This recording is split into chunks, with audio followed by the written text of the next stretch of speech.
Welcome to the Pull Up a Chair show. I'm Dr. Christy Wick. And I'm Dr. Jake Grenacher. And we are here to let you in on our in-depth conversations on chiropractic practice, personal development, leadership, and business excellence. If you are needing inspiration, motivation, clarity, or permission in any of these areas of your life, we're glad you're here. Pull up a chair.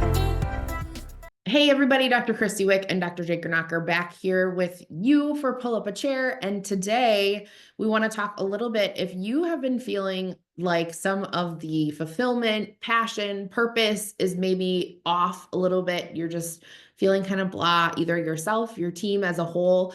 We want to walk you through a process that we have done to help identify what you can work on in order to move through that process. So this is kind of the step one. And then the episode right after this is going to be step two. And it's going to talk about really the same type of thought process, but with your systems instead of with your time. So this is not a new concept that we're going to be sharing.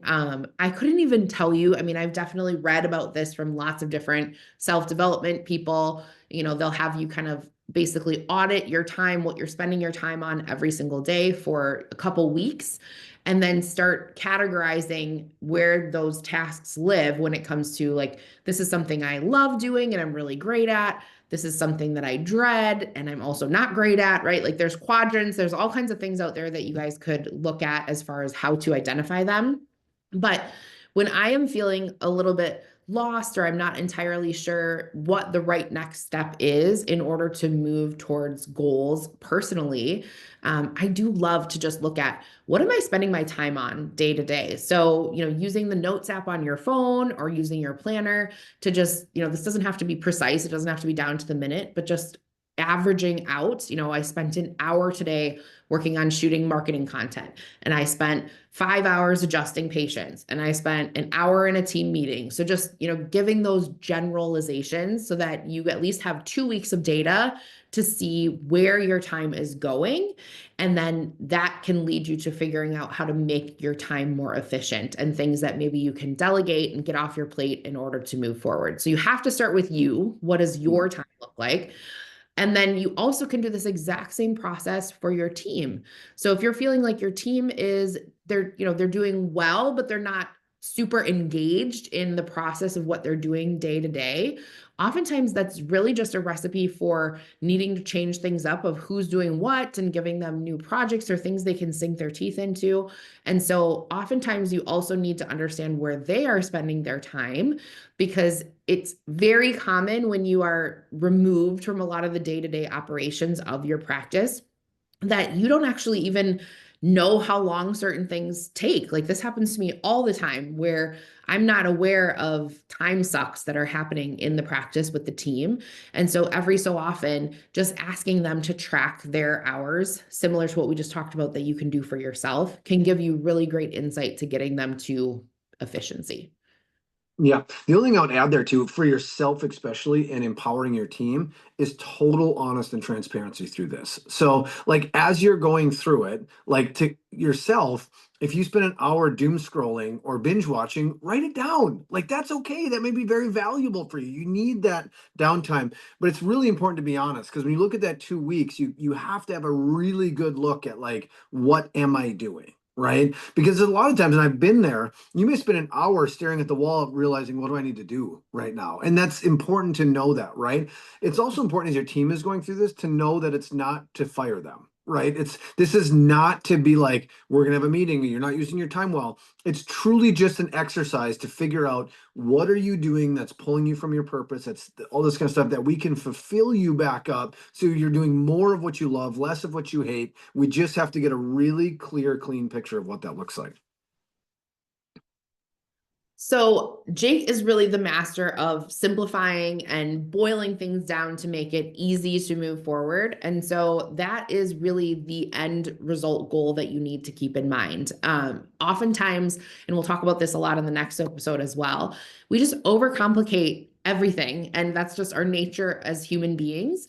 And so we have to be willing to be honest about not only where our time is going, but what is actually getting results. So what are you spending your time on that is actually helping you move the practice towards those goals?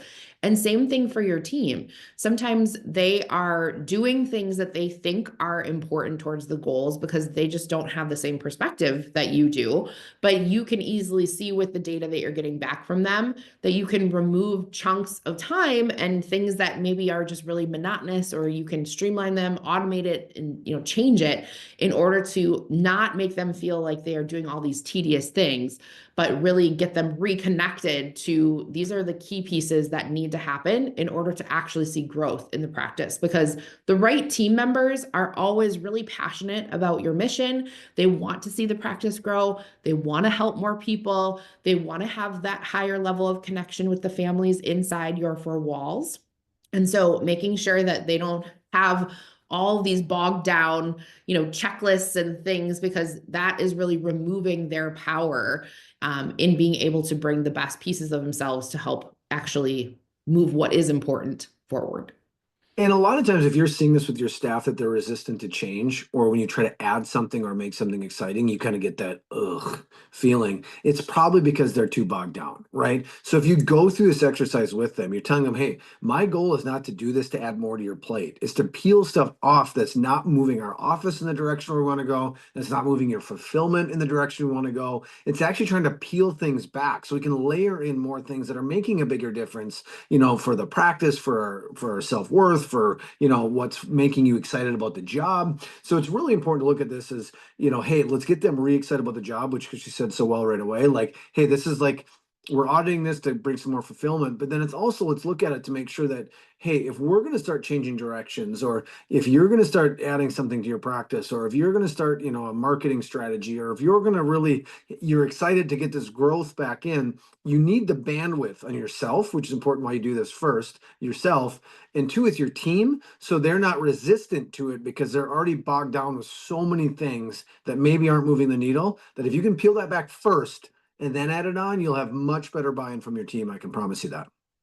Yeah. So just to reiterate that in a little bit different terms, is just the path to innovation is not lined with being busy, right? Yeah. Like if you fill every minute of every day with something to check a box that you're being productive, that your team is being productive, if you're just busy, there is no way that you have the bandwidth to come up with new ideas in order to move the mission forward, right? And that's no one's fault. It's just kind of societal. Like we all, when you're an achiever, you're kind of bred to just be busy, like fill your time with things that you can check off. But making sure that really this whole process is about creating space. That's what Jake just mentioned. It's like if you don't have space to, dream and to innovate, and if they don't have the space for that either, then you're going to keep just doing those monotonous things that aren't giving you the results that you want. So definitely tune into the next episode where we'll walk you through how you can do a similar process with your systems as well. But this is just a really simple strategy that many of you have probably heard before, but just forgot about implementing. And so it's a great thing to just plug and play, spend the next 2 weeks looking at that data, do it together with all of your team so that everyone can be accountable. That also helps remove that whole thought process where they're scared, right? That you're going to take things away from them, or you're, worried about their performance. If it's about everyone doing it together to move the practice forward, then you'll probably get a lot better compliance. And just see what the data shows so you can move that practice forward. Love it. Can't wait to see you guys in the next episode. We'll dive into the next layer of this, and we're excited to do that with you. Have a great week. Thanks for tuning in to the Pull Up a Chair Show. Whether you're watching on YouTube or listening to the show on your favorite platform, make sure you hit subscribe so you never miss an episode. If you found value in today's episode, please share it with a colleague. We would be honored. To connect with us, you can find us on IG at The Pursuit Kairos, or you can email us at connect@thepursuitkairos.com.